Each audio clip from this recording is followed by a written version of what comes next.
شروع اللہ کا نام لے کر جو بڑا مہربان نہایت رحم والا ہے۔ میں روز قیامت کی قسم کھاتا ہوں اور نفس لوامہ کی قسم کھاتا ہوں کہ سب لوگ اٹھا کر کھڑے کیے جائیں گے۔ کیا انسان یہ خیال کرتا ہے کہ ہم اس کی بکھری ہوئی ہڈیاں اکٹھی نہیں کریں گے؟ ضرور کریں گے، اور ہم اس بات پر قادر ہیں کہ اس کی پور پور درست کر دیں۔ مگر انسان چاہتا ہے کہ آئندہ بھی خود سری کرتا چلا جائے، پوچھتا ہے کہ قیامت کا دن کب ہوگا۔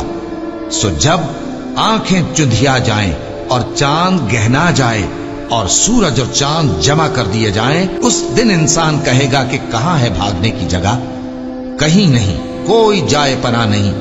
اس روز تمہارے پروردگار ہی کے پاس تمہیں جا ٹھہرنا ہے۔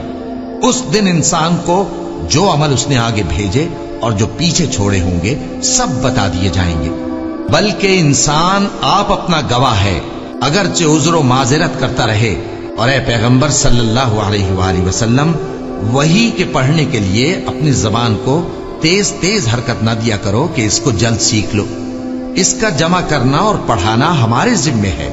سو جب ہم اسے پڑھا کریں تو تم اس کو سنا کرو اور پھر اسی طرح پڑھا کرو۔ پھر اس کے معانی کا بیان بھی ہمارے ذمے ہے۔ مگر لوگو، تم دنیا کو دوست رکھتے ہو اور آخرت کو چھوڑے دیتے ہو۔ اس روز بعض چہرے رونقدار ہوں گے، اپنے پروردگار کی طرف نظر کیے ہوئے ہوں گے، اور بہت سے چہرے اس دن اداس ہوں گے، خیال کریں گے کہ ان کے ساتھ کمر توڑ معاملہ کیا جائے گا۔